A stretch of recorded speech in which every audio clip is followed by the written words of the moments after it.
Bueno, pero es más... Ok, gracias, Antonio. Gracias, Antonio, que inicias la grabación. Entonces, muchachos, en la última clase vamos a revisar un ejercicio relativamente representativo de la condición de flujo de agua 2D que se da en el interior del suelo, particularmente cuando el suelo forma parte del apoyo de una estructura civil. Comento, hay esencialmente dos grupos de situaciones por las cuales el agua pasa por el interior del suelo con flujo en dos dimensiones, es decir, una componente en el eje horizontal y otra componente en el eje vertical. El primer grupo o primer caso de flujo de agua dentro del suelo en dos dimensiones se dice problemas a superficie libre. Bueno, o condición de agua, condición de flujo de agua a superficie libre es equivalente a decir casos de flujo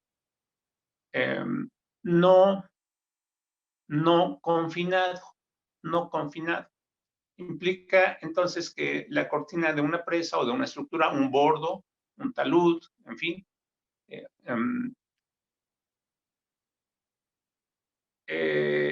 está expuesta al paso del agua por el cuerpo mismo, por el interior mismo de la cortina o del talud o de la estructura de tierra, y que parte de ese cuerpo donde fluye el agua está expuesto a la presión atmosférica a pesar de que puede estar en el interior de la cortina. ¿Sí? Ya les había yo pasado allí un esquema de esta situación. Y el otro caso corresponde al ejemplo que vamos a revisar el día de hoy. Se le conoce como flujo sí confinado o simple y sencillamente flujo confinado. Flujo confinado es equivalente a decir flujo sí confinado, y el flujo sí confinado implica que todo el suelo está debajo del tirante de agua. Todo el suelo que nos interesa a nosotros revisar, estudiar su estabilidad.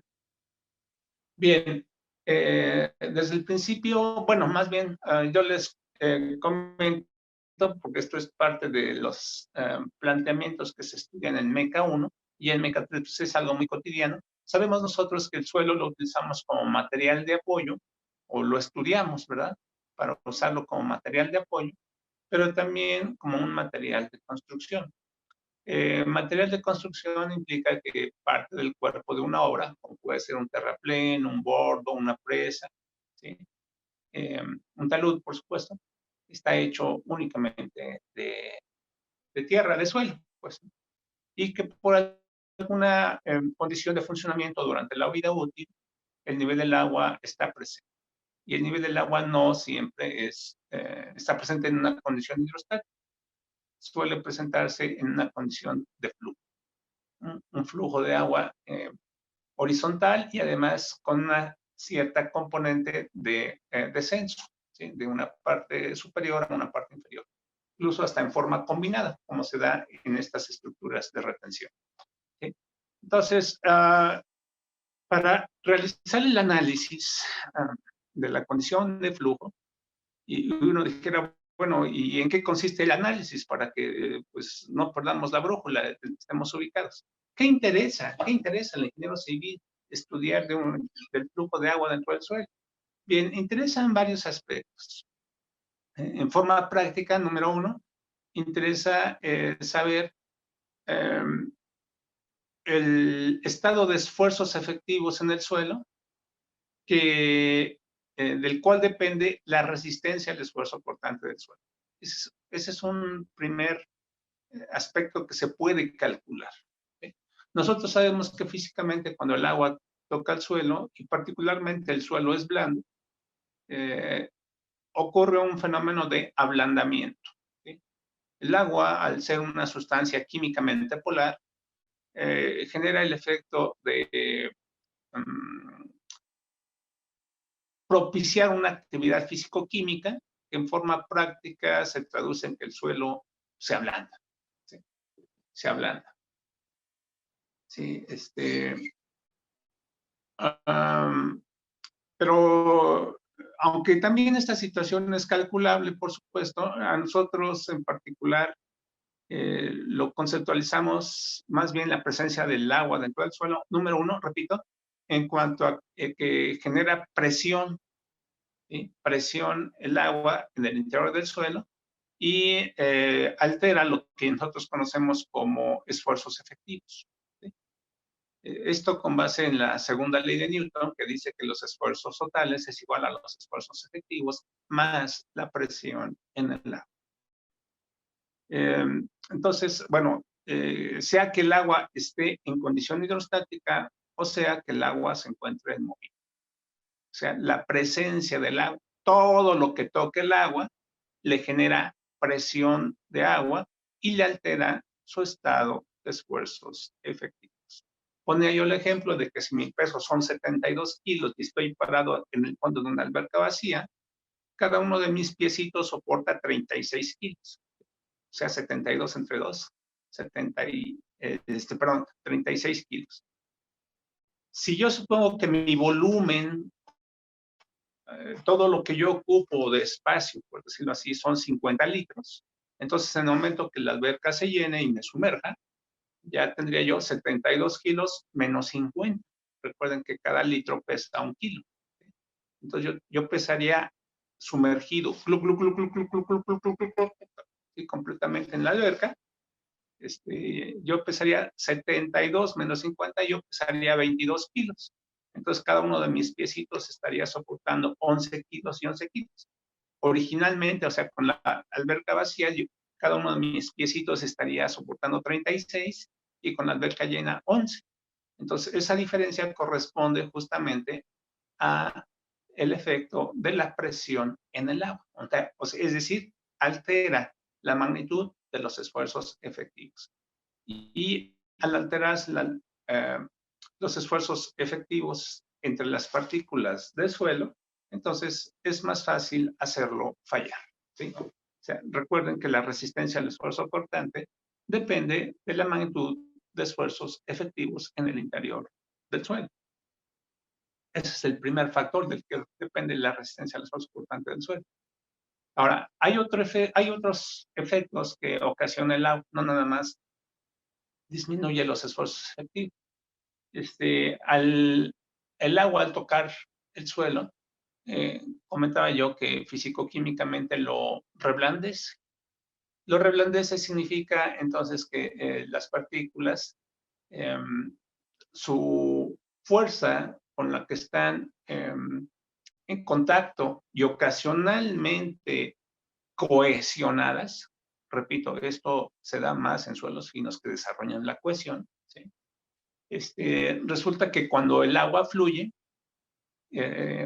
al disminuir esta famosa cohesión por el ablandamiento, además, esa agua puede arrastrar las partículas finas en un fenómeno que se llama tubificación, que también se le conoce como migración de finos, y que de alguna forma es una variedad de erosión interna del suelo ante el flujo del agua. ¿Sí? Entonces, es el segundo gran efecto. Y el tercero, que el flujo del agua dentro del suelo, ¿sí? Altera, o sea, quiero decir, el diagrama de presiones es variable, ¿sí? Es variable, no, y no corresponde nada más a la condición hidrostática, ¿sí? Sino que se da, quiere decir, el flujo del agua genera una condición de presiones que varía en cada uno de los puntos donde se encuentra el suelo expuesto al flujo del agua.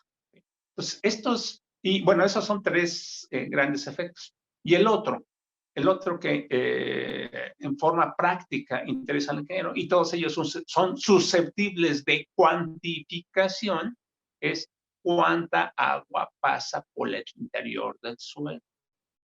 Es decir, el gasto. Gasto es la cantidad de agua que pasa por una sección donde hay huecos o un tubo. por decirlo en forma sencilla, como lo dicen los hidráulicos. El suelo no es un material, por decirlo así, 100% sólido. Recuerden que es sólidos, agua y aire, es decir, es un material que tiene huecos.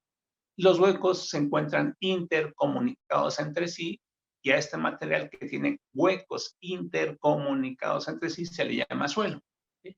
Entonces, significa que el agua sí puede pasar a través o por el interior del suelo, ¿sí? Debido a que hay comunicación entre sus vacíos, entre sus huecos.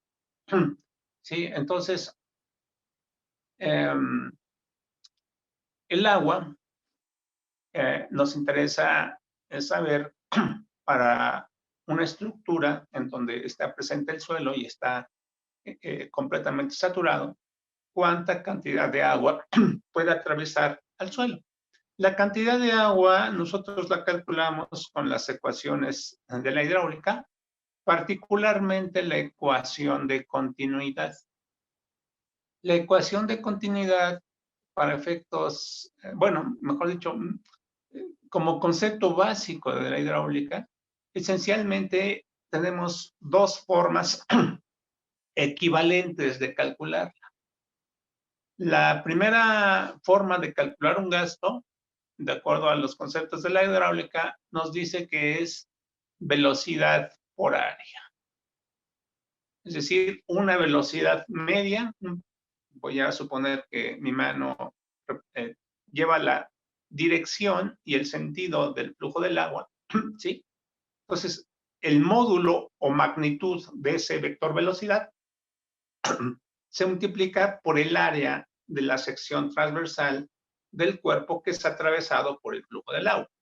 Es decir, hay una perpendicularidad, sea que el flujo del agua sí sea horizontal o inclinado. A final de cuentas, lo que debe de existir es una perpendicularidad entre el área del suelo que es expuesta al flujo del agua y el vector velocidad, así, horizontal, para arriba, para abajo, en fin, en el interior del suelo, el vector velocidad puede tener diferentes direcciones, diferentes magnitudes.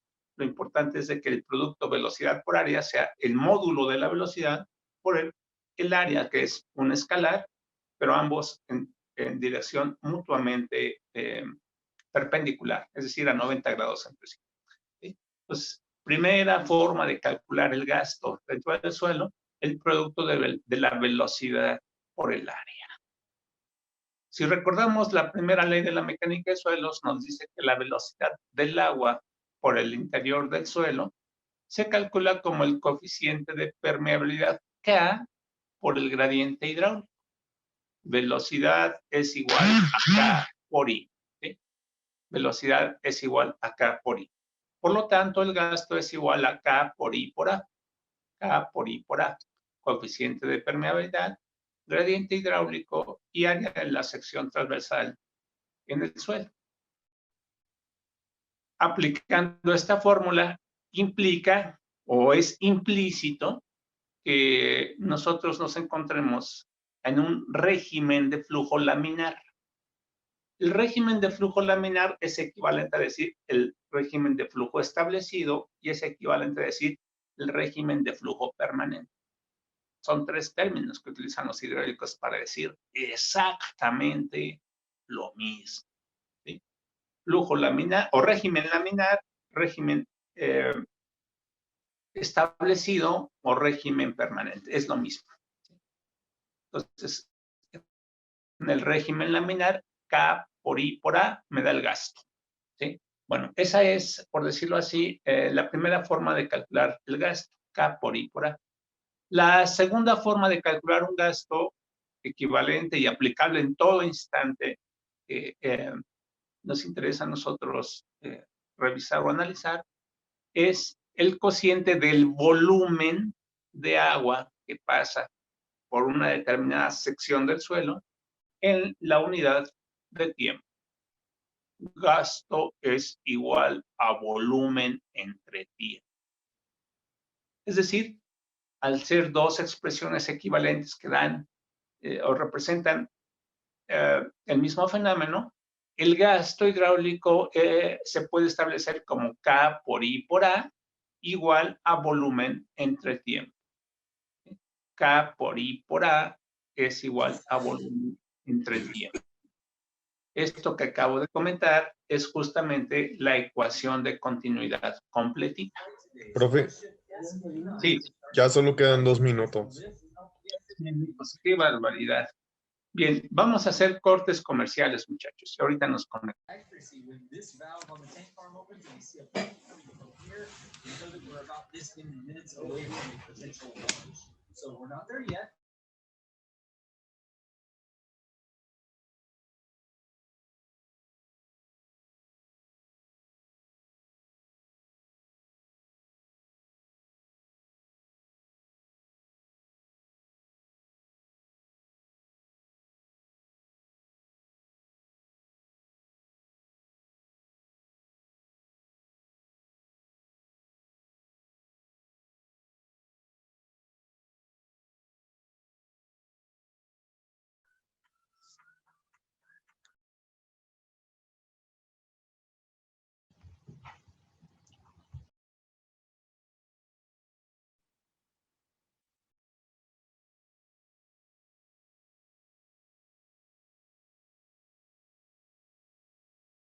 Hola, muchachos, aquí de regreso. Gracias, Antonio, que continúas la grabación. Ya estoy otra vez con ustedes. Bien, comentaba entonces que gasto igual a K por I por A y es igual a volumen entre tiempo. Es la primera ecuación de la hidráulica que también se cumple dentro del suelo.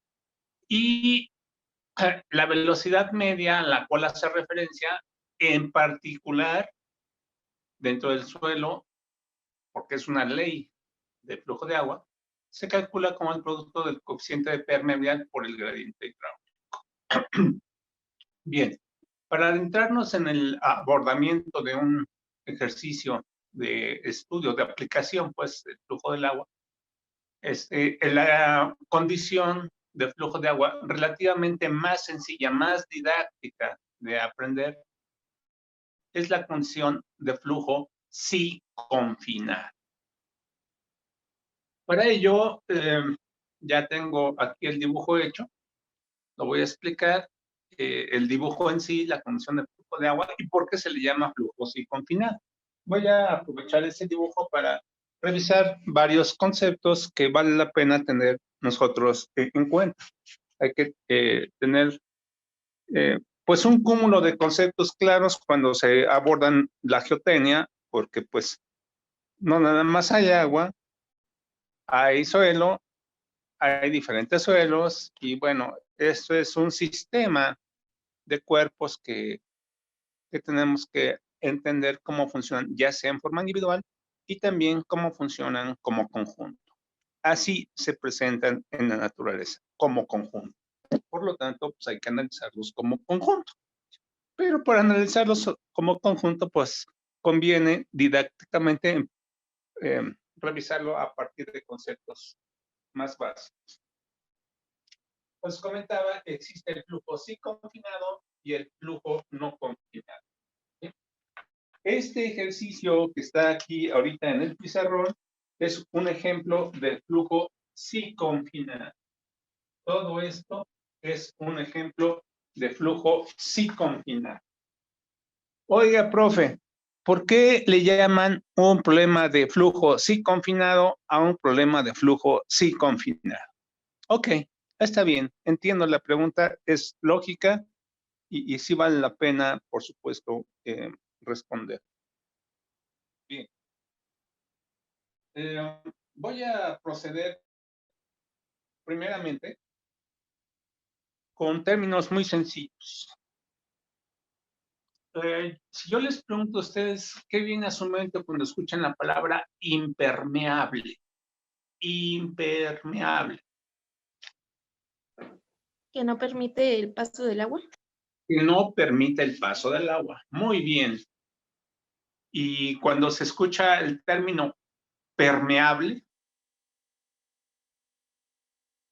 es decir, sí permeable, que nos dará a entender el término permeable.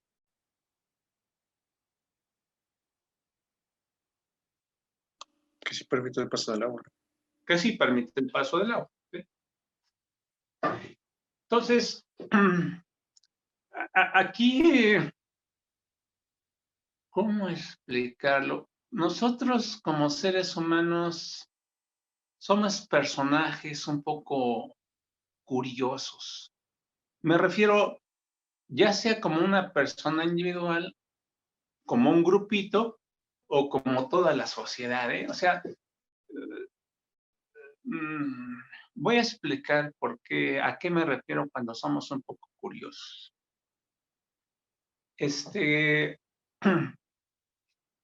Voy a referirme a conceptos de naturaleza absoluta y voy a referirme a conceptos de naturaleza relativa.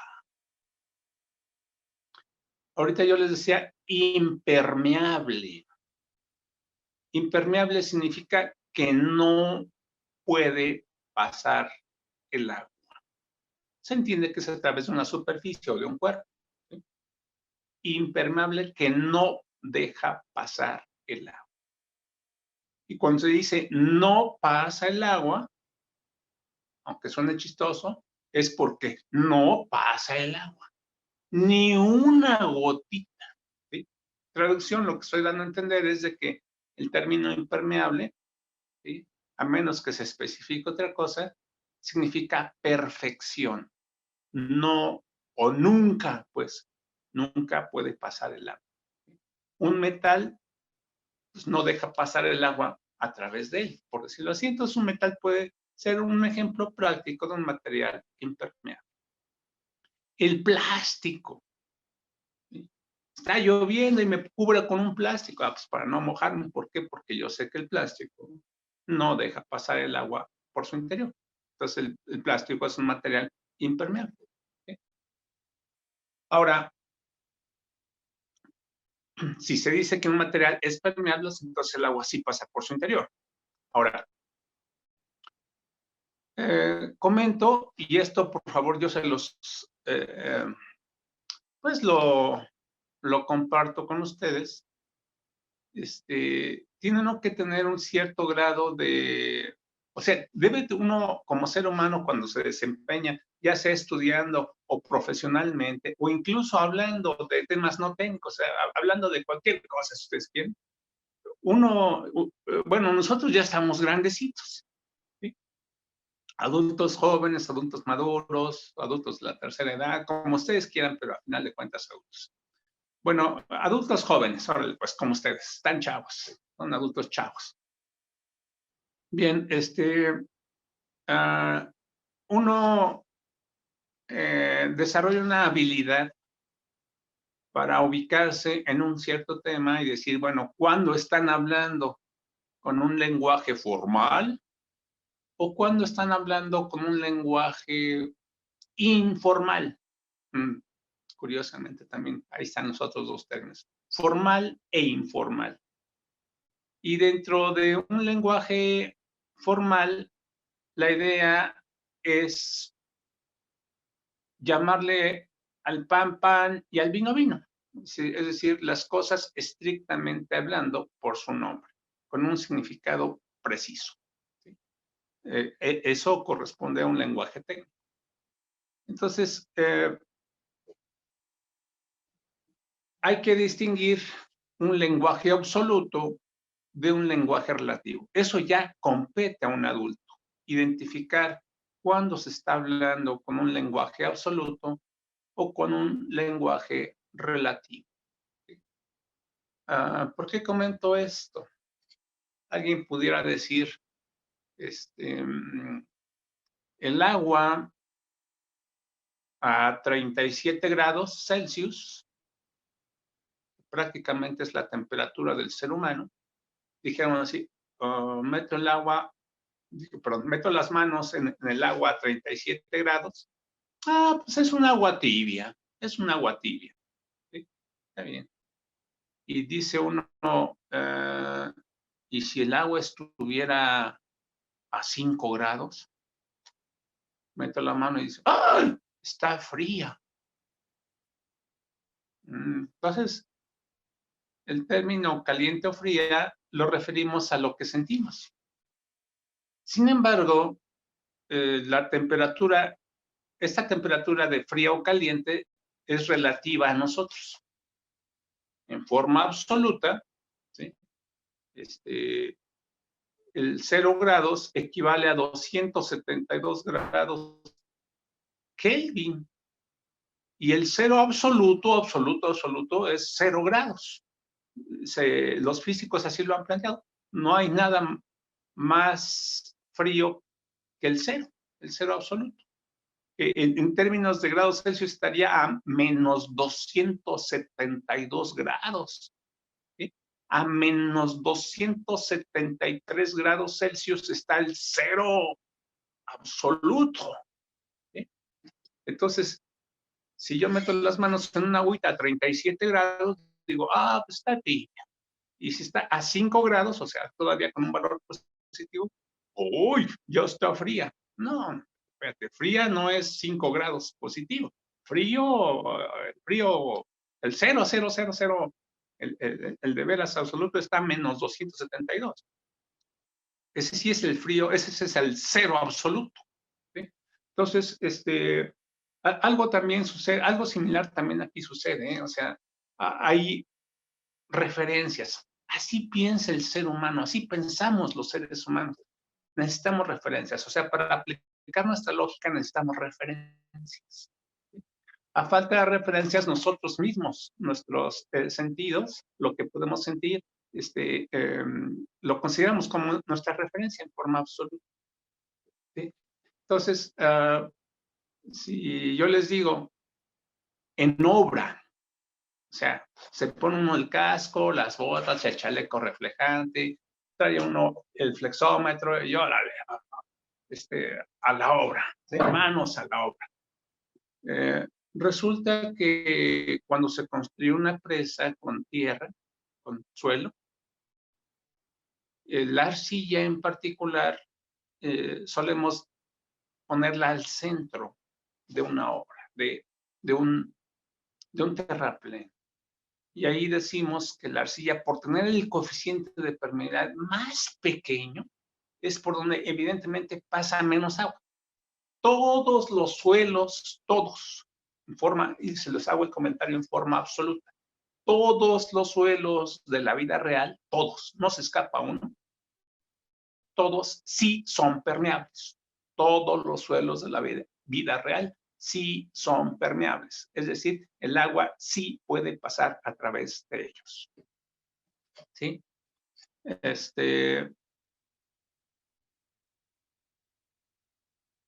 Sin embargo, en obra, en campo, cuando se utiliza arcilla, que es el material que tiene el coeficiente de permeabilidad más chiquito de todos los suelos, cuando se utiliza la arcilla para formar la parte más interna de todo un terraplén, en obra se le dice que es el corazón impermeable. El corazón impermeable. Entonces aquí es donde empieza a chocar el asunto. A ver. Entonces el suelo, ¿sí es permeable o no es permeable? No. Entonces el profe dice, en forma absoluta, todos los suelos, por ser suelos, o sea, por cumplir la definición del suelo, es decir, sus poros están intercomunicados entre sí, o sea, sí existen poros y además sí están intercomunicados entre sí, necesariamente, a fuercitas, entonces el agua puede pasar a través de ellos. Es decir, todos los suelos sí son permeables. Por lo tanto, bueno, eso es, por decirlo así, un estudio formal. Se reconoce formalmente, hay evidencia de que todos los suelos sí dejan pasar el agua por su interior. Pero resulta que para los términos del maestro Juan y todos los que están en obra, dicen, es que deja pasar agua, pero muy poquita. Y mi tiempo como ser humano, pues yo me tengo que esperar horas para ver qué pasa poquita agua. Sí, tengo que esperarme horas para que pase poquita agua. Entonces yo digo que para mi escala humana, no, pues este suelo es impermeable. ¿Sí? Entonces, ahí es donde empiezan a chocar los conceptos. A ver, formalmente todos los suelos sí son permeables, pero en obra, porque hay suelos arcillosos y suelos arenosos y grava, no, pues entonces hay diferencias de permeabilidad. Pues bueno, pues en obra a la arcilla se le llama un material impermeable. ¿Sí? Por favor, grábenselo. En obra a la arcilla se le llama un material impermeable desde un punto de vista informal. Desde el punto de vista formal, el profe de geotecnia nos dice que todos los suelos sí son permeables. Unos con una permeabilidad más grande, otros con una permeabilidad más pequeña, pero todos de que son permeables, son permeables. Entonces, el ingeniero civil, cuando de alguna forma se enfrenta a este tipo de problemas, se empieza a tener como que conflictos, como que choques. A ver, ¿somos o no somos? ¿Estamos o no estamos? Es lógico, es lógico. Son asuntos de congruencia lógica. ¿Sí? Entonces, tiene uno que agarrar la onda. Bueno, si me lo están enseñando formalmente el profe y me lo está diciendo que todos los suelos son permeables y la evidencia está que los llevamos al laboratorio, hacemos pruebas y pasa el agua por su interior, entonces estos personajes de obra como que hablan medio chistosos. Sí, eso ya lo sabíamos. En obra, cada término que utilizan es un suelo chicloso, se apelmaza, es impermeable. Estos materiales, por decirlo de alguna forma, digieren los desechos orgánicos. Y una serie de términos que se utilizan en obra y dice uno, bueno, ok, sí, ya sé lo que quieres decir, pero bueno, ok, no nos vamos a poner aquí a discutir por los términos. Todo esto que acabo de comentar es porque nosotros los suelos los estudiamos como materiales sí permeables. Por lo tanto, cuando aquí, para fines de análisis, utilicemos el término impermeable, es porque el agua de plano, no puede pasar por su interior. Para ello, entonces, voy a poner aquí una superficie horizontal que representa la frontera de una roca que tiene la función de ser un material impermeable. Y voy a poner aquí la sección transversal de una cortina de concreto hidráulico que también, para efectos de nuestro análisis, es un material impermeable. Sí, se puede mojar y todo, pero no, pues resulta que el agua no puede pasar por el concreto. Una cisterna, ¿sí?, que yo construyo con paredes de concreto hidráulico, así todo colado en una cisterna, ¿sí?, una caja, por decirlo así. Yo le echo agua y el agua no se escapa. Entonces el agua, o sea, quiero decir, la pared de concreto resulta un material impermeable, ¿sí? El agua no se escapa. No es de que yo toque la pared de, ay, mira cómo refleja el agua, está mojado mi mano. No, tan solo con 10 centímetros de espesor de concreto, el agua no pasa. O sea, el concreto, una pared de concreto hidráulico, resulta que sí es un material impermeable. El agua no pasa. Bueno, de ese concreto hidráulico, entonces digo que esto está hecho esta cortina y por lo tanto resulta en un material impermeable. Entonces, el agua evidentemente no pasa por un material impermeable. ¿Qué es lo que estoy dando a entender con este dibujo? Que esta cortina de concreto, como parte, como parte de toda una estructura civil, está apoyada finalmente en el suelo. Y al estar apoyada en el suelo yo lo estoy aquí poniendo con puntitos. Están los puntitos que representan el suelo. Bueno, entonces, el suelo lo estoy ocupando como material de apoyo. Hay un nivel de agua por acá arriba y un nivel de agua por acá abajo. Es decir, hay una diferencia de carga hidráulica total entre el nivel aguas arriba y el nivel aguas abajo. Ahorita, por simplicidad, estoy poniendo un desnivel de 10 metros, es decir, una cortina relativamente pequeña. Agüita tiene que pasar desde acá arriba hasta acá abajo y lo hace no por el material impermeable, porque por ahí no puede pasar. Tiene que ser necesariamente por el interior del suelo, porque el suelo sí es un material permeable, sí es un material que deja pasar el agua por su interior.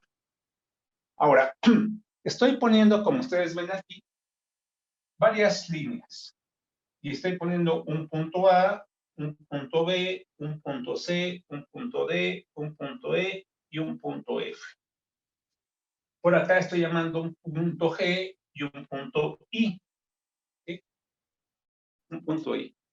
Entonces, ahí hay definidas varias líneas. Esta línea, mucha atención, A, B, C, D, E y F. ¿Sí? Una línea. Y la otra línea, G, I, se dice formalmente que representan, ¿sí? Estas líneas representan las fronteras de la región de flujo. ¿Sí? Entonces, a esta línea A, B, C, D, E, F es una línea que define la región de flujo. Y la otra línea es la GI. GI. No utilicé la H porque esa ya la tenía yo reservada para la diferencia de potencial hidráulico. ¿Sí? Claro, todo esto es una sección transversal. Estoy diciendo que una línea en realidad es una frontera, aunque en realidad es un plano horizontal. ¿Sí? Aquí abajo. Entonces, cuando el profe dice región de flujo, ¿sí? Aunque se utilizan términos de la vida cotidiana, hablar de región de flujo desde un punto de vista de la hidráulica es equivalente a estar reconociendo que estamos ante un tecnicismo. Un tecnicismo son términos, ¿sí?, que utiliza un profesional en una disciplina, que son propios de esa disciplina y que tienen un significado muy específico y además basado en ecuaciones, y que esa definición específica sirve para representar o describir formalmente un concepto, una situación o una condición. ¿Sí? Entonces,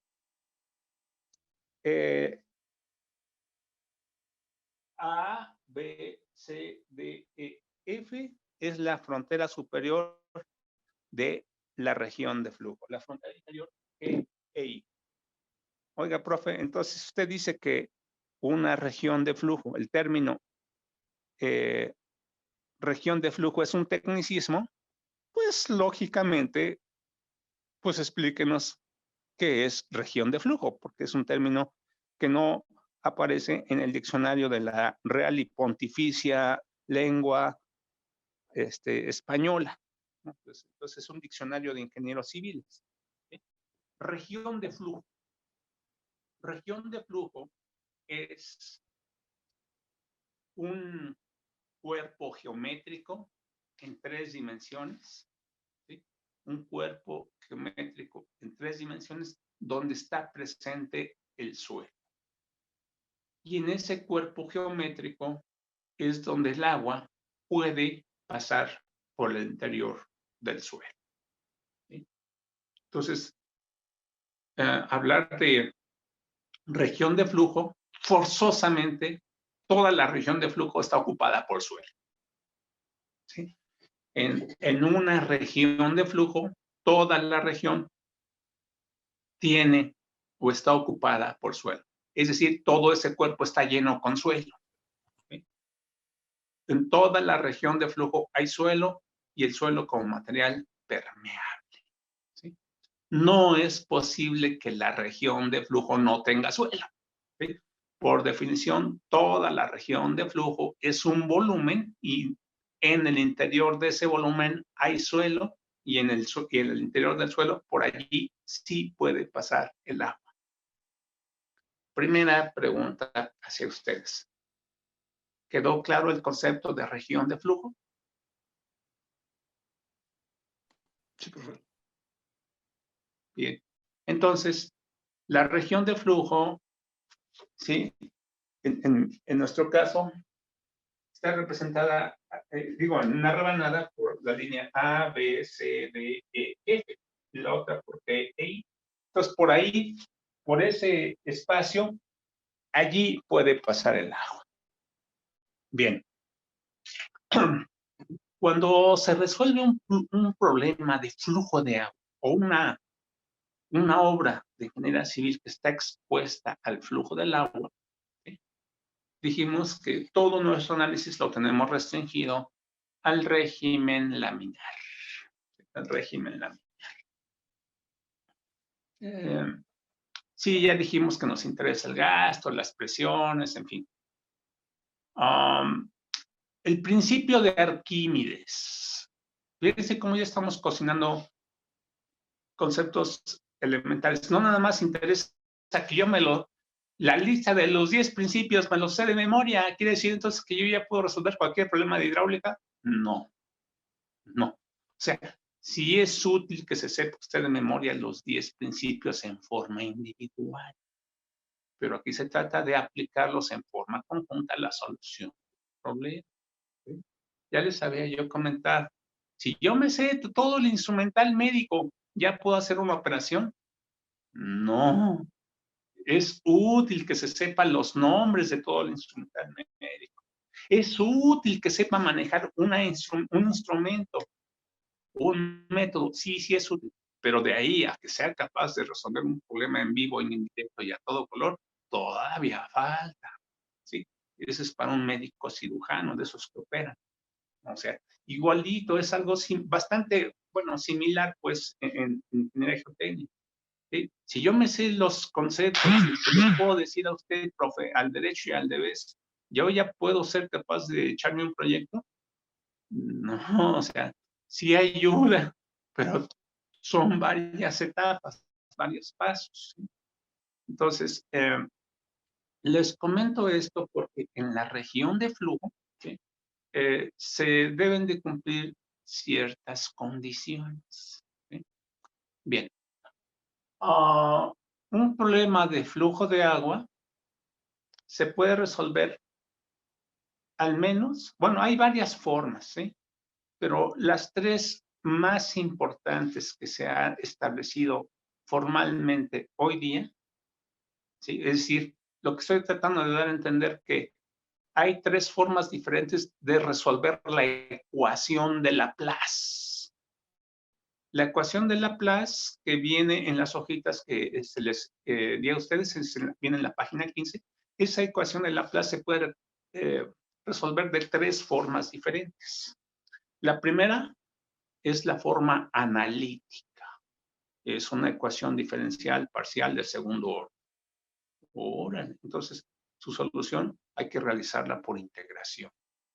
Y un matemático la puede resolver, valga la expresión, cuando relativamente hablando la ecuación es sencillita. Ay, mira, está la ecuación sencillita, una doble integración y ahí está la solución. En una ecuación diferencial, a ver, nada más por curiosidad, porque me interesa que esas cosas queden claras para ustedes, por favor, muchachos. ¿Qué viene a su mente cuando yo les digo una ecuación algebraica y una ecuación diferencial? ¿En qué se parecen y en qué son diferentes? Son conceptos, porque si quedan claros estos conceptos, entonces voy a explicar las tres formas de solucionarlo y va a quedar más clarito cómo se resuelve este ejercicio. A ver, muchachos, ¿en qué se parece o en qué son diferentes? O si son iguales o no son iguales, una ecuación algebraica de una ecuación diferencial.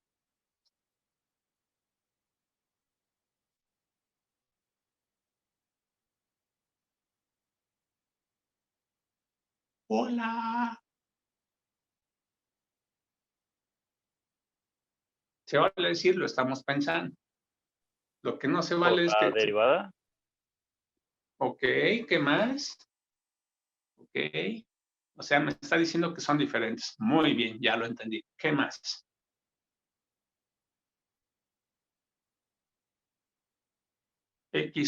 Ax cuadrada más bx más c igual a 0. Ah, pues es una ecuación algebraica.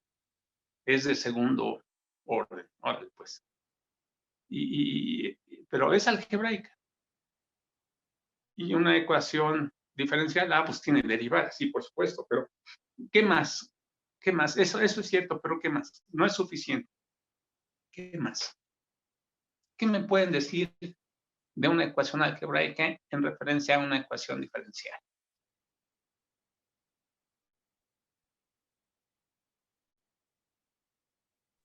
La diferencial es un cambio, una transformada de una algebraica, ¿no? Se deriva respecto a algún término. Ok, tibio. Ok, yo lo entiendo muy bien. Acuérdense, ahorita ustedes pueden decir, aunque sea informalmente, díganlo. Ya uno como profesional debe decir, no, es que estas cosas son así, ¿no? Entonces, o sea, a mí ya no me queda hablar así porque si no, yo ya tengo que llamarle al pan, pan y al vino, yo tengo que poner el ejemplo, ¿sí? Pero bueno, venga, ¿qué más? Es cierto, pero ¿qué más? Y por eso se supone que estudiamos mate 1, mate 2, mate 3, mate 4 y mate 5, creo que hay, pero bueno. Y los profes también se esmeran por decir las cosas formalmente, no nada más de una forma muy general, sino muy específica. ¿Qué más? ¿Qué más?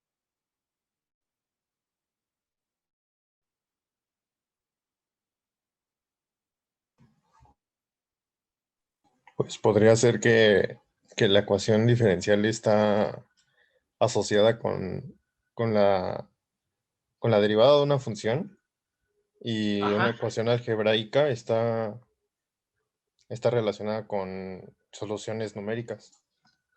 Bueno, Ok. es Muy una bien, igualdad está bien. numérica. Sí, está bien. Ok. Por razones de tiempo lo voy a decir, ¿sí? Lo que sé es que si me quedo aquí hablando, diciendo de cosas esenciales, de repente, a pesar de cosas esenciales, se aburre uno y dice, qué chorero es este profe. Entonces, mucha atención. En una ecuación algebraica, la incógnita es una cantidad escalar. La X es una cantidad escalar, por decirlo de alguna forma. Es una cantidad numérica nada más. ¿Sí? En una ecuación algebraica, la incógnita, la X, es una cantidad numérica, un número. X vale 5, X vale 3, X vale 2.7, por decir algo. Ah, muy bien. Esa es una ecuación algebraica. AX cuadrada más BX más C igual a C. Ok, a lo mejor en una ecuación cuadrática eventualmente puede salir un número complejo. Órale, pues. 5 más 3i. Ahora, pues sale un número complejo. O sea, no hay bronca. Pero en una ecuación diferencial, la incógnita no es un número. es una función. En una ecuación diferencial, la incógnita, es decir, como si fuera la X, hagan de cuenta. En una ecuación diferencial, la incógnita es una función. ¿Okay? Y cuando la ecuación diferencial lleva allí cantidades de coeficientes algebraicos, A, B, C, ¿sí? Entonces la función solución es en realidad una familia de varias curvas, una familia de varias funciones. O sea, no es un número, no, ya es una función. Como un ejemplo de una función, y igual a 5x menos 3x más, perdón, menos 5x cuadrada más 3x más 4, por decir algo. Otro ejemplo de función, y igual al seno de x. Otro ejemplo de función, y igual al coseno cuadrado de x menos el seno de x. Oh, bueno. Entonces, en una ecuación diferencial, la incógnita es una función. ¿Me di a entender? Sí, profe. Bien. Entonces, la ecuación que aparece en la página 15, que representa la forma en cómo se relacionan las variables físicas en problemas como el que está a mi espalda, esa ecuación diferencial, formalmente en ingeniería civil, ¿sí? Bueno, se ha establecido en ingeniería civil y también, si ustedes quieren, con supervisión de los matemáticos. Es un mero mole las matemáticas. ¿Sí? Bien, ingenieros civiles y matemáticos han trabajado juntos en darle solución a la ecuación diferencial que aparece en su página 15. Y yo les comento, como ingeniero civil, ¿sí? Hay, grosso modo, tres grandes alternativas, tres grandes caminos por los cuales se soluciona esa ecuación diferencial del flujo del agua. La primera forma es el método analítico. ¿Sí? El método analítico. Es decir, tomo una hoja de papel, un lápiz, planteo la ecuación y con las leyes de las matemáticas, aquí mismo hago mi doble integración, la integral de tal función, la integral de tal función, pum, pum, hago mis operaciones matemáticas, pum, y encuentro la función solución. Ya resolví analíticamente, así se le llama, es la solución analítica. Basta una hojita de papel y un lápiz y conocimientos y la habilidad para resolver ecuaciones diferenciales. ¿Sí? Órale, ¿ya resolví el problema de flujo? Sí, ya lo resolví. Lo resolví en papel. ¿Sí? Cómo se relacionan las variables físicas y cómo es que representan la solución. Interesante. Es el papas fritas de las matemáticas. Los Profe, problemas. Sí. perdón que lo interrumpa, quedan 2 minutos, bueno, menos de 2 minutos para que termine la sesión. Sí, gracias. Otra vez, hacemos cortes comerciales, muchachos. Establece. Gracias, Antonio. Gracias por retomar la grabación. Continuamos. La ecuación diferencial que aparece en la página 15, que representa el flujo en 2 dimensiones a través del suelo, ¿sí? Esa ecuación que se conoce como la ecuación de Laplace, tiene 3 formas de solución. Una es la solución analítica que acabo de explicar. ¿Sí? La solución analítica, relativamente hablando, digámoslo así, para un ser humano término medio, un ingeniero término medio, pues es capaz de resolver ciertos casos relativamente sencillos desde el punto de vista de su expresión, ¿sí? Relativamente sencillos. Sin embargo, cuando la descripción matemática se hace más compleja, más elaborada, híjole, ahí sí necesitamos un super experto matemático. Ahí esta ecuación como que está medio complejona, bueno, está bien, entonces ya se requiere más, ya, ¿saben qué? Los ingenieros civiles le pasamos la estafeta a los matemáticos, ahí te hablan, ¿sí? Ahí te hablan. Entonces, Profe, ahora, sí, es en la página 30, ¿no? Porque en la 15 solo hay conceptos básicos. a ver, déjame traer mi...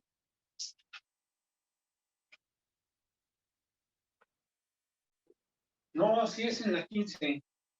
A ver, en el archivo que se llama tema 1 propiedades hidráulicas, ¿sí? Tema 1 igual a propiedades hidráulicas, está el archivo en PDF. Ajá. Es el Sí capítulo está. 2, ¿no? Este aquí es capítulo 2, propiedades hidráulicas de los suelos. Ah, bueno, ok, está bien. Es un archivo con 20 páginas. ¿Cierto? Oh, sí, sí, sí. Sí, pero ya reenvié otra vez el archivo. Es que como me lo había enviado desde antes, pues como que no lo habíamos encontrado tan fácil, pero ya. Sí, sí, yo estoy optando por hacer eso. A pesar de que todos se los envío desde el principio, ya cuando es el día y la fecha, separo el archivo y se los envío para que esté calientito. Porque eso de estar buscando desde el principio, pues ¿dónde lo dejé? ¿Quién sabe? ¿A cuál está refiriendo el profe? ¿Quién sabe? No. Lo separo y calientito como les está comentando su compañero. Entonces, en este archivo que consta de 20 páginas, estoy refiriéndome a la página 15. No sé si tengas por ahí. Sí, profe. Sí, sí, sí. Esa Sí, que ya está en el la. recuadro. Ah, Y dice aquí que es la página 15. ¿Sale? sí, profe. Hola. Tal. Bueno, esta ecuación es la ecuación de Laplace. ¿Sí? Esa ecuación de Laplace, repito, tiene tres formas de solucionarse. Una, la analítica. Las tres son formales, por supuesto. Una que es la analítica y solamente para ciertos casos sencillos, uno como ingeniero civil, que no se dedica 100% a las matemáticas, sino que es parte de su formación, ¿sí? Pero solamente en ciertos casos sencillos, pues sí la podemos resolver. Comento, cuando se trata de obras de ingeniería civil, hay relativa complejidad geométrica y de materiales y de muchos aspectos que si uno quisiera plantear la ecuación diferencial completita, sí, tan solo como problema, no como solución, tan solo como problema dicen, ¡ay! Esta es la ecuación, está complejísima, no. A veces hasta ni un matemático la puede resolver, a veces de tan complejas, grandes y complejas que resultan. A ver, matemático, ahí te habla. No, está gruesa, man. Entonces, ¿qué otra forma tienes, matemático? Pues estamos dentro de tu cancha, ¿no? A ver, bueno, la segunda forma es la solución numérica.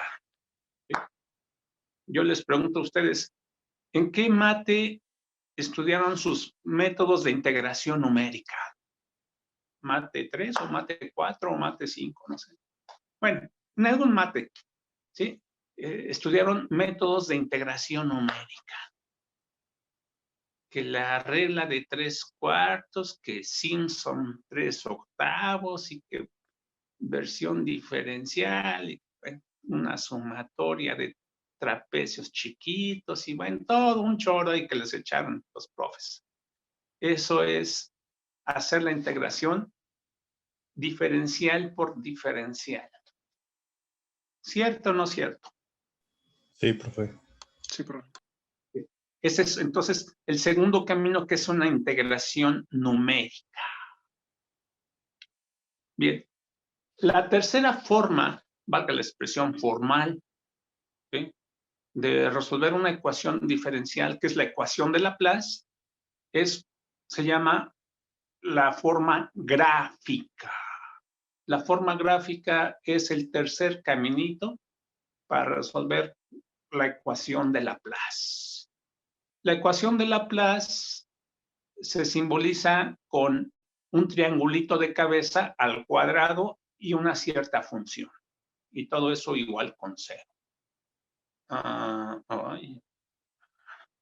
O sea, la función nabla. Sí, como que me acuerdo que el profe de matemáticas, me acuerdo del nombrecito, pero ¿qué significa? ¿Quién sabe? Ya no me acuerdo de nada. Pues está muy grave porque se supone que somos profesionales. Pasamos las asignaturas para que se nos quede el concepto y no nada más para que digamos, sí, algún día lo vi, sí, como que me suena el nombre, pero ¿de qué consiste? ¿Quién sabe? No. Eso les hace mucho daño, muchachos. Es decir, ser profesional significa estar casi como esclavo estudiando y repasando mis conceptos y repasando porque soy profesional. Ya no nada más es pasar por pasar, no, eso ya quedó en la secundaria, ahí en la educación, en high school quedó eso, pero ya nosotros somos profesionales, pues ya lo que estudiamos ya es para que se nos quede, ¿no? Es para que se nos quede. Entonces, resulta que esta forma de solucionar la ecuación de Laplace, que es gráfica, es debido a que estamos hablando de un doble potencial. La ecuación nabla o el símbolo nabla en realidad es un doble potencial. Un doble potencial hidráulico. Y el potencial hidráulico para nosotros hay 3 cargas que lo definen. La carga potencial o la energía potencial, la energía cinética y la energía de presión. Traducido esto en términos de la ecuación de Bernoulli, es la carga piezométrica, ya donde cada energía está dividida en la unidad de peso de agua, ¿sí? O sea, entre mg. Entonces, hablamos de carga piezométrica. La Z más U minúscula entre gamma del agua, ¿sí? Entonces, ese potencial, esa quiere decir la ecuación de Laplace, significa que es un doble potencial igual a Z. Entonces, esa ecuación diferencial, su tercera forma de solución es a través de una solución gráfica, que es la que estudiamos aquí nosotros en geotecnia para la solución de los problemas de presas de a de veras. Esas que cuestan mucho dinero y de las que a veces hay que pedir dinero al Banco Mundial para que nos financien la construcción de una presa. ¡Ay, qué bonito, profe, una presa! O sea que me voy a ir poner el casco, las botas, el chaleco y está la obra y toda la gente depende de las decisiones del ingeniero. Sí, mira, esos camiones dependen de las decisiones. Sí, ay, qué bonito sentirse como ingeniero en obra. Estoy aquí en el campamento, puedo comer lo que yo quiera, aquí me alojo, como y todos trabajando para la obra. Sí, pero no siempre es así. Esto es para las obras grandes. Ay, es que yo quería la obra grande, siempre es un momento. Hay chiquitas, medianas y grandes. Y para enfrentar una obra grande, primero hay que resolver las chiquitas y las medianas. Ya cuando se hace el papas fritas resolviendo obras chiquitas y medianas, entonces ya puedes dedicarte a lo grande y sentirse grande. Sí, está bien, esa es una imagen que alguien tiene de la ingeniería civil, es cierto, al final de cuentas. Pero para eso también hay que tener estos conceptos bien claritos. Es la esencia de cómo funciona la obra, esa que cuesta miles de dólares, ¿no? O millones de dólares incluso. Sí, ese es el precio que hay que pagar. Toda una vida estudiando.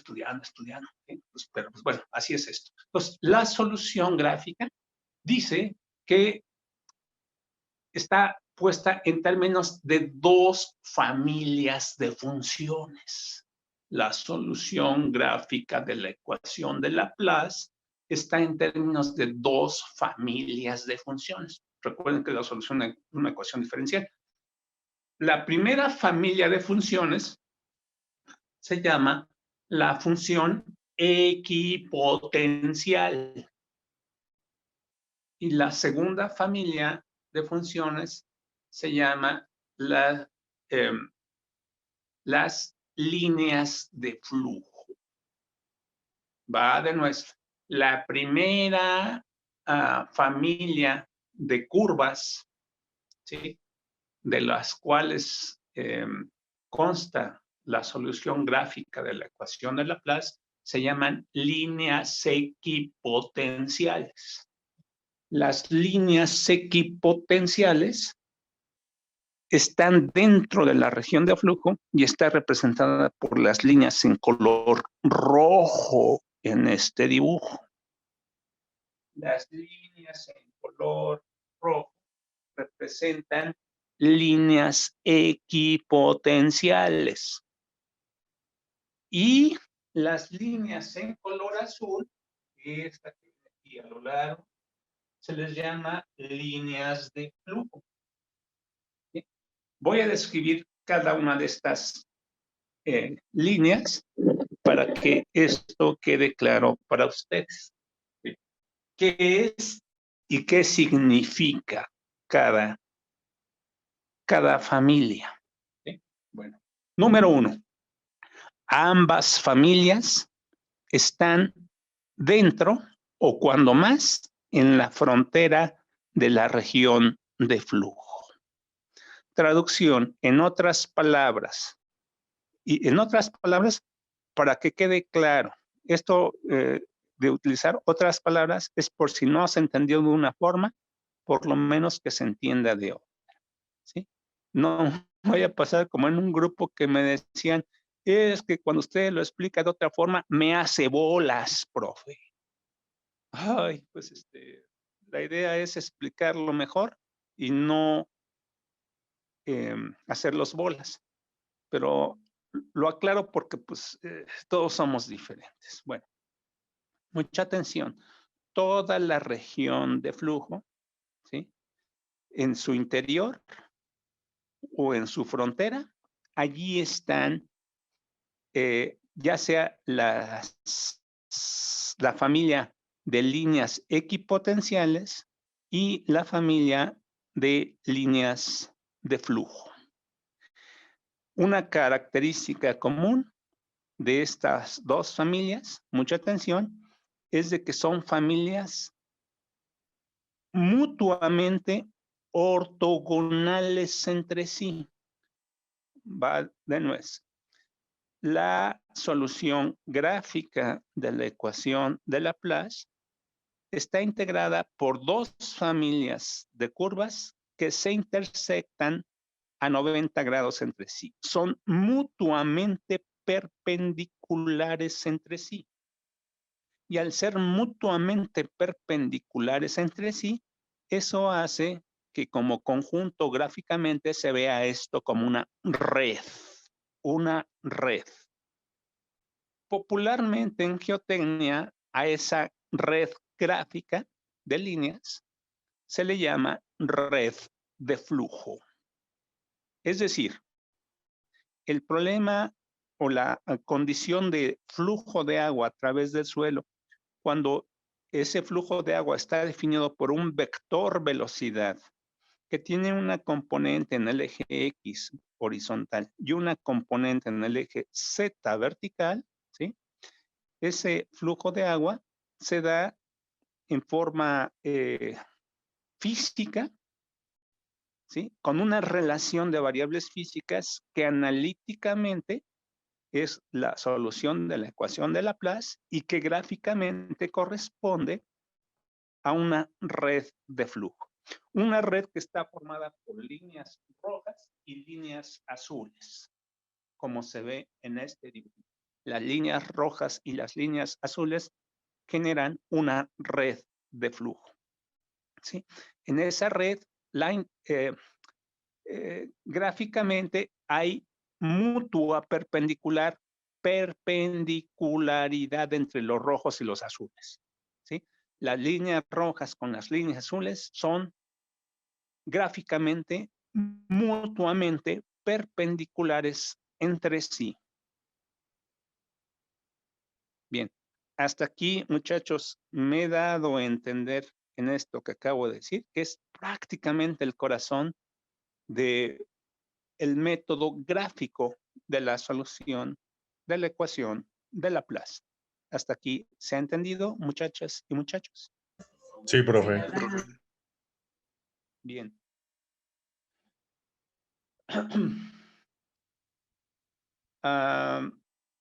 Voy a explicar en qué consiste cada línea azul y en cada línea roja. ¿Sí? en qué se parecen y sobre todo, más que nada, en qué son diferentes. Mucha atención. Voy a hablar de las líneas azules. Las líneas azules, dijo el profe, que son líneas de flujo. Líneas de flujo, ¿sí? Es igualito a hablar de líneas de corriente, ¿sí? Línea de flujo es igual a línea de corriente.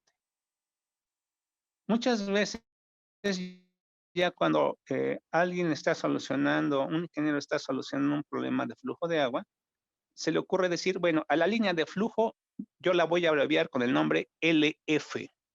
LF, L de línea, F de flujo. Hay otras personas que tienen sí les gustó la hidráulica y dicen, no, no es de flujo. Yo prefiero llamarle línea de corriente.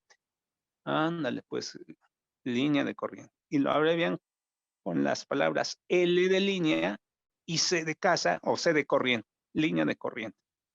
Entonces, aquí en geotecnia el profe le está diciendo que línea de flujo es exactamente o representa exactamente lo mismo que una línea de flujo. Una línea de flujo y una de corriente son exactamente lo mismo. ¿Sale? Bien.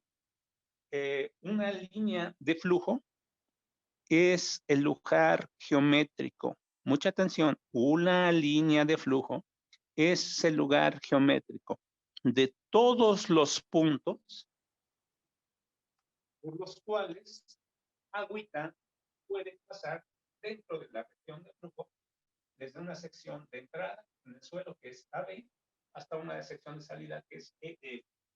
Aquí está gotita de agua. ¡Hola! Aquí está. Bueno, por este caminito, este puntito, este puntito, este puntito, esta colección de puntos, ¿sí?, por los cuales el agua pasa, ¿sí?, por esa colección de puntitos, si yo los uno, genero una línea de flujo. Bien, aquí es donde entonces recordamos, recordamos el concepto de impermeable. Aquella superficie o cuerpo por el cual el agua no puede pasar. Ahora, si agüita, el nivel del tirante está por acá arriba, y esa es una superficie impermeable, significa que todo este cuerpo está lleno con agua. Todo este cuerpo está lleno con agua. Agüita, hasta acá abajo. Yo estoy hasta acá abajo. ¿Ya me vieron? Sí, ya te vimos. Ahí estás, agüita. Estás, agüita. Bueno, agüita, al encontrarse con un cuerpo impermeable, necesariamente no lo va a pasar. Entonces, agüita por aquí tiene que circular necesariamente, indispensable, siguiendo el contorno de la frontera. Ahí está. Ahí está. ¿Me voy a entender esta línea de flujo? Sí, profe.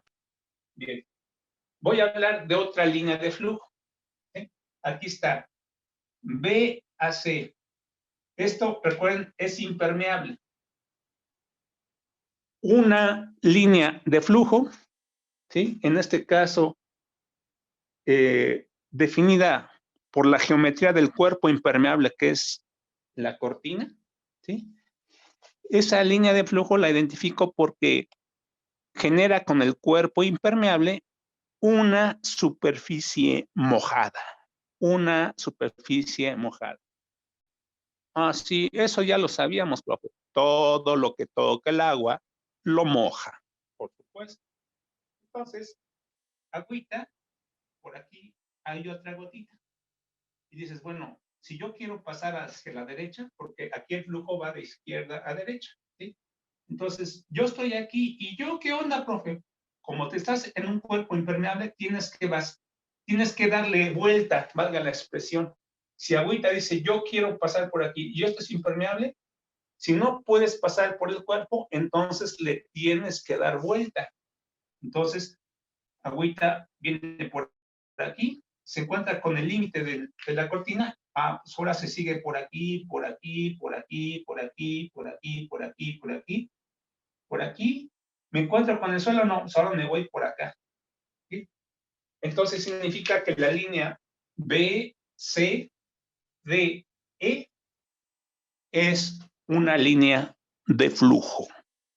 Está en color azul. Pregunta, ¿hasta aquí me he dado a entender qué es una línea de flujo, muchachas y muchachos? Sí, profe. Bien. Una línea de flujo es el lugar geométrico de todos los puntos de una región de flujo por los cuales agüita puede pasar. Ahora, mucha atención. En esta red, aquí está una primera línea de flujo. Esta que está, B, C, C, D, D, E. Primera línea de flujo. Aquí hay una segunda línea de flujo. Yo soy 1, yo soy 2, yo soy 3 y yo soy 4 hasta abajo. En esta red de flujo hay 4 líneas de flujo que están representadas por estas líneas en color azul. Azul. ¿Sí queda claro esas 4 líneas de flujo, muchachas y muchachos? Sí, profe. Bien. Ahora, mucha atención. ¿Sí? Mucha atención. Entre 2 líneas de flujo se genera el concepto de canal de flujo. Entre 2 líneas de flujo se genera físicamente un canal de flujo. Entonces, línea de flujo 1 y aquí línea de flujo 2. Entonces, entre la línea de flujo 1 y la 2 se genera el primer canal de flujo. Lo voy a poner por número romano. Entre estas 2 líneas de flujo se genera un canal de flujo. Entre las líneas 2 y 3, entre las líneas de flujo 2 y 3, se genera el segundo canal de flujo. 2 romano.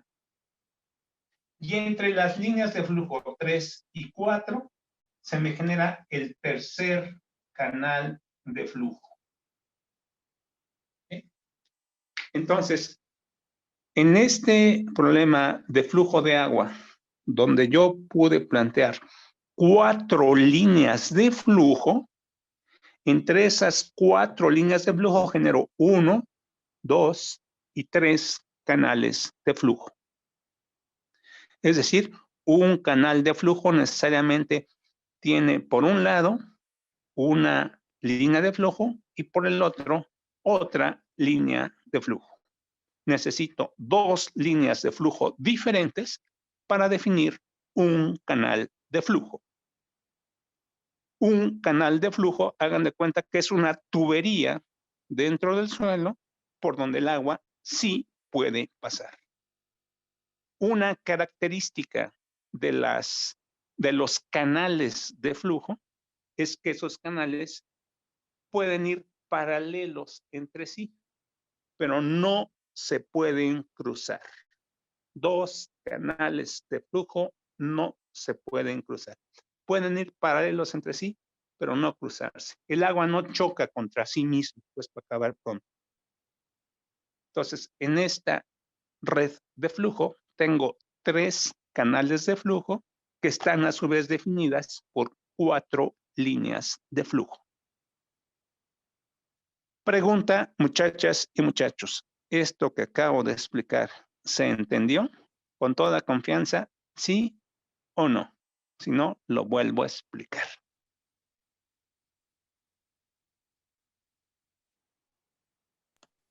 Sí, profe. ¿Sí? Bien. Esas son las líneas azules, las líneas de flujo. Bien. vamos a explicar las líneas rojas. El profe dijo que las líneas rojas representan líneas equipotenciales, ¿sí? Equipotenciales. O sea, igual potencia hidráulica.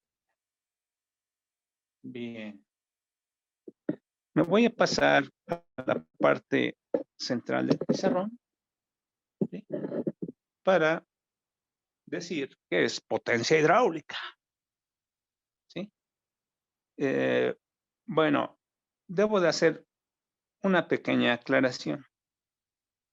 Formalmente el término potencia, desde el punto de vista del Sistema Internacional de Unidades, potencia, se define como la unidad de energía entre la unidad de tiempo. Si las unidades de energía son joules, las unidades de energía en el Sistema Internacional de Unidades son los julios. Las unidades de energía en el Sistema Internacional de Unidades son los julios, o sea, Newton por metro, ¿sí? Bien, pues potencia se pone o se define en términos de la cantidad de energía que un sistema es capaz de realizar en la unidad de tiempo. La unidad en el Sistema Internacional de Unidades son los julios entre los segundos.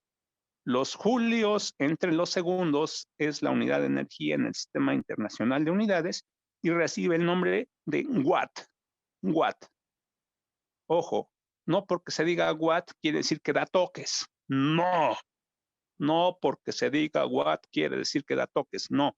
La unidad de energía en el Sistema Internacional de Unidades, ¿sí? Es julios entre segundos. Ahora, es la descripción formal de lo que es potencia, ¿sí? Ahora, uno se dedica a la geotécnica. Yo no soy hidráulico, pero tengo que estudiar conceptos de hidráulica.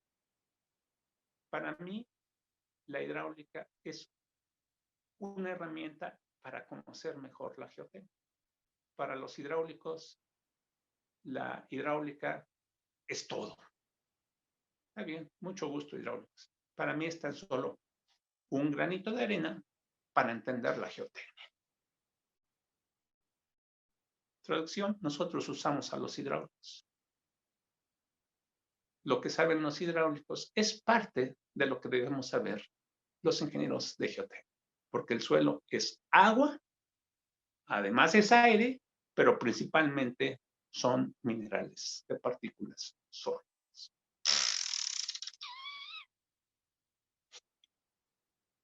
¿Vale? Entonces, mucha atención. Reconocemos, o sea, no nos vamos a meter a pelear con los hidráulicos. No, mejor los usamos, sus conceptos. Pero a veces son como que conceptos un poquito, bueno, cada quien tiene sus conceptos. Ahorita yo les comentaba que es formalmente potencia, desde el punto de vista de del Sistema Internacional de Unidades. Entonces, ¿a qué le llaman potencia los hidráulicos? Bueno, cuando calculan bombas, ahí sí le llaman potencia formalmente. Pero cuando estamos hablando de flujo de agua, a la potencia no se quieren referir a la potencia. ¡Ay, chihuahua! Explíquese, profe. Es que son medio chistosos estos hidráulicos. Mucha atención. Potencia, desde el punto de vista de la hidráulica, mientras no sean bombas de agua, por supuesto, ¿sí?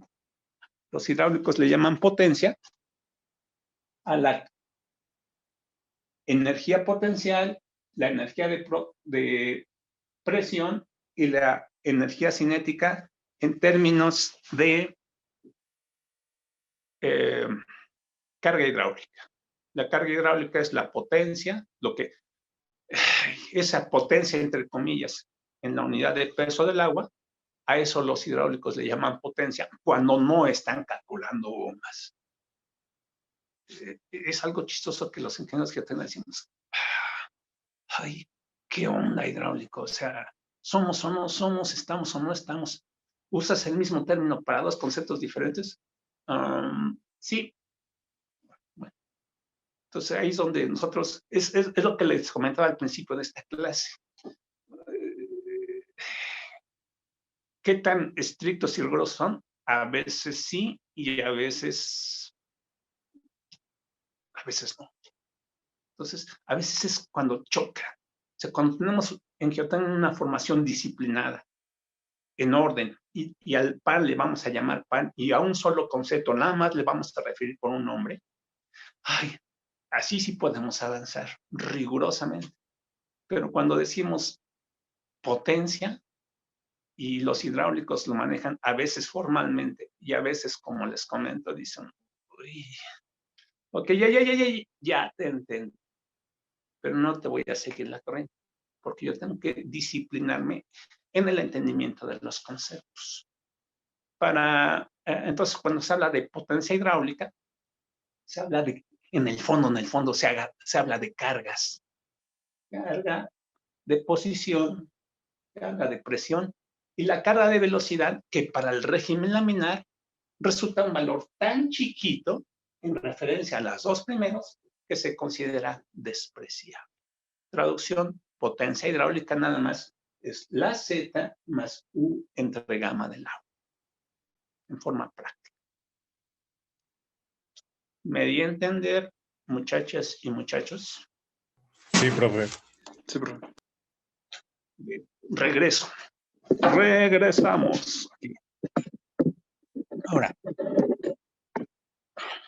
cuando se dice línea equipotencial, equi prefijo que significa igual. Potencial, bueno, pues potencia. Bueno, pues bueno. ¿Cómo decir? Voy a regresar. Cuando los hidráulicos hablan de potencial hidráulico, repito, curiosamente no hablan de watts. Hablan de Z más U entre gamma del agua. ¿Por qué le llaman potencia? Algo que no es potencia. Es una larga historia, como les comentaba. El sentido que yo quiero explicarles desde el punto de vista de geotecnia, de lo que tratan de decir los hidráulicos cuando hablan de potencia hidráulica, es aquella energía que tiene el agua que es capaz o que se encuentra aguas arriba en referencia a un plano horizontal de referencia. Fíjense cómo pensamos como seres humanos. Para argumentar, para pensar, cómo decir cómo funcionan las cosas, necesitamos a fuerzas el concepto de referencia. Entonces, por ejemplo, la línea GI puede resultar un plano de referencia. Y de ahí para arriba puedo decir, todo esto vale la Z, el tirante. Necesito esta referencia, un plano horizontal de referencia. La ubicación de ese plano horizontal de referencia es arbitraria, depende del analista. Pero una vez que ya he utilizado uno, los resultados no cambian. Eso es lo curioso, los resultados no cambian. Uno lo puede fijar a la posición que uno quiera, pero una vez que ya lo fijó, para todo el problema es constante ese nivel de referencia, no cambia y los resultados no cambian, curiosamente. Entonces, se dice que el plano horizontal de referencia es un plano arbitrario, del que no depende la solución final. Entonces, se vale. Es el único derechito que tenemos de elegirlo donde nos convenga. Traducción, donde yo quiera. ¿Sí? Bueno, el punto está de que ponemos, como ya el suelo no está más abajo del plano GI, pues ese plano GI representa el plano horizontal de referencia y de ahí para arriba todas las zetas son positivas. ¿Sí? Entonces, se dice entonces que la potencia como energía potencial es lo que va a hacer que el agua se mueva y se transforme en flujo, o sea, en movimiento. En ese sentido, es por lo cual los hidráulicos le llaman potencia hidráulica. Al final de cuentas, es energía que hace que el agua se mueva. ¿Sí? ¿Me he dado a entender hasta aquí, muchachas y muchachos? Sí, profe. Bien. Ahora, línea equipotencial. ¿Qué son las líneas en color rojito, profe? Las líneas en color rojito significa lugares geométricos de todos los puntos dentro de un cuerpo de agua. Yo, yo, yo, yo, mucha atención. En estas líneas equipotenciales se cumple la condición de que la suma de Z más U entre gamma, ¿sí? En todos los puntitos de una sola línea equipotencial rojita, se cumple que la suma de Z más U entre gamma, ese valor es constante. Esa es la propiedad de una línea equipotencial, que la suma, que en cualquier puntito que la forma, la suma de la Z más U entre el gamma del agua es un valor constante. Por eso es equipotencial, igual energía. Eso es lo que realmente, formalmente, rigurosamente significa una línea equipotencial, igual energía. Debería de ser así. Si nosotros nos dijéramos, y nosotros en Geotecnia quisiéramos llamarle a las cosas pan, pan y al vino, vino, deberíamos nosotros de llamarle líneas equienergéticas. Eso es lo que representa formalmente. La línea equipotencial es una línea equienergética. Pero para no echarnos la bronca con los hidráulicos, les damos el avión. Está bien, les decimos es una línea equipotencial. No es potencia, porque no se maneja en watts. ¿Sí? Se maneja en carga hidráulica, o sea, en metros columna de agua. Entonces, formalmente son líneas equienergéticas. Pero bueno, aquí entre nos. ¿Vale? Hasta aquí me dan a entender en estos conceptos, muchachas y muchachos. ¿Algún Sí, comentario? profe. ¿Sí? Oiga, queda menos de un minuto para que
oblongo. Un cuadro esférico, pues, para acabar pronto. ¿Me he dado a entender o los hice más bolas? Sí, profe. Yo les comento, la geometría de la trigonometría que conocemos es trigonometría plana. ¿Por qué todo lo hacemos en hojitas y triangulitos y que el seno y el coseno y el seno cuadrado más el coseno cuadrado da 1? Está bien, todo se le llama trigonometría plana porque la puedo dibujar en una hojita, o sea, en un plano. Oh, ¿saben ustedes que yo puedo tener una esfera y construirla con muchos triangulitos, como por parches triangulares? Y resulta que en esos parches triangulares se verifica otro grupo matemático de geometría que se llama la geometría esférica. ¿Alguien puede buscar en Google qué significa geometría esférica? Y ya corto y ahorita ya regreso. ¿Alguien puede buscar geometría esférica? Perdón, trigonometría esférica, perdón. Trigonometría esférica.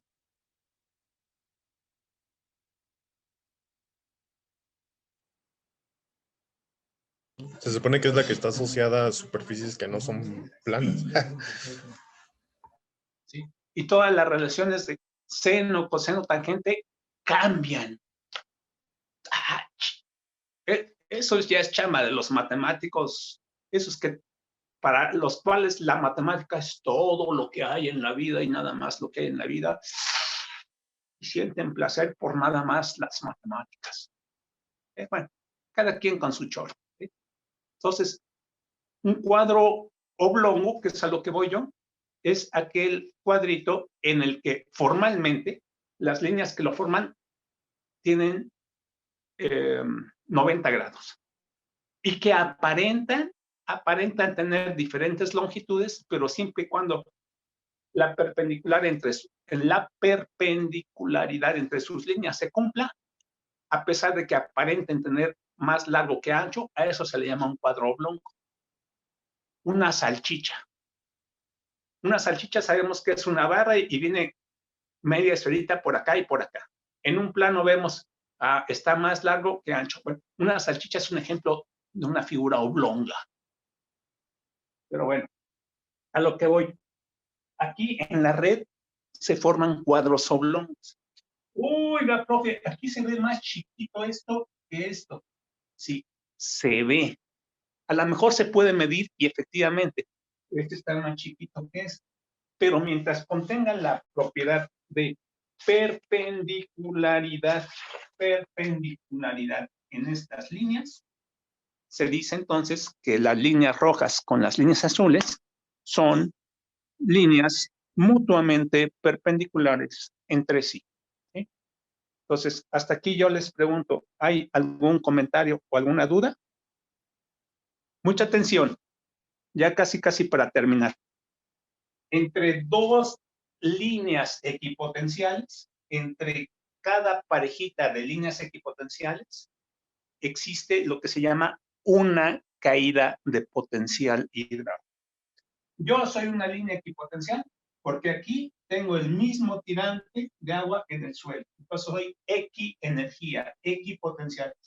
1, 2, 3, 4, 5, 6, 7, 8, 9, 10. 10 líneas equipotenciales. Ahora, entre 10 líneas equipotenciales hay 9 caídas de carga potencial. Aquí está. Yo me llamo la primera caída de carga potencial. La primera. Yo me llamo la segunda, la tercera, la cuarta, la quinta, la sexta, la séptima, la octava, la novena. Aquí está. Hay 9 caídas de carga. Hay 9 caídas de carga hidráulica potencial en 10 líneas equipotenciales. Ya para terminar, son un minuto, no les quito más. Se define el concepto de gasto unitario, es decir, por la unidad de fondo. Estamos hablando de rebanadas, como gasto unitario, el coeficiente de permeabilidad del suelo, ¿sí? El factor de forma de la red y la caída de potencial hidráulico.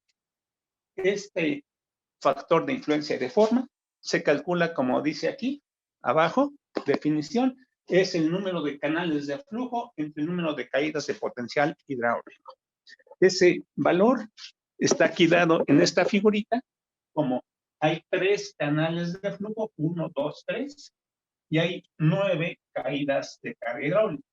Ese es el factor de influencia de forma en la red, viene dado como 1/3, y cuando tengo el factor de influencia o de forma de la red, si yo les doy el coeficiente de permeabilidad del suelo, que para un caso particular, ya para terminar, les doy este valor, ¿sí? Sustituyo ese valor por 1/3 y por los 10 metros y calculo lo que es el gasto unitario, es decir, el gasto de agua que pasa por cada metro de largo horizontal de esta estructura.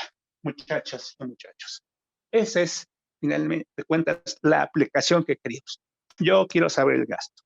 Con la red de flujo no nada más sirve para calcular el gasto, sirve para calcular presiones de agua dentro del suelo, cómo cambian los esfuerzos efectivos, cómo es el efecto de flotación del agua, sobre todo lo que está sumergido en ella, y que es esto es parte necesaria para plantear el diagrama del cuerpo libre, del cual se calcula el factor de seguridad de toda la presa por peso propio y por flujo del agua. Puedo ya calcular con la red si se va a generar el fenómeno de erosión o no. O sea, lo que me interesa a mí como ingeniero civil, cómo cambian los esfuerzos efectivos, cómo es los empujes ascendentes, o sea, fuerzas de flotación, empujes horizontales, fuerzas de arrastre, gradientes hidráulicos y estabilidad del suelo, todos estos conceptos cuantitativamente se calculan a partir de ya conocer la red de flujo. ¿Por qué? Porque justamente es la solución de la ecuación de Laplace que relaciona las cantidades hidráulicas presentes en una situación con base en los principios generales de la física. ¡Ay! ¡Qué chorero es este profe! Hasta el momento me di a entender, muchachas y muchachos, ya para cerrar este curso. Fíjense, si uno quiere meterse a estudiar Meca 3, necesita muchos conceptos. ¿Sí? A pesar de que necesite muchos conceptos, en mi opinión particular, la que es más compleja es Meca 2. Es más taquillera en los reprobados. Nosotros no se preocupen, ya están pasados, no se preocupen. ¿Sí? Pero bueno, hasta aquí, en una forma mínima indispensable, hemos visto el tema de flujo de agua, muchachos. Todavía nos falta estudiar la otra variante, que es el flujo no confinado.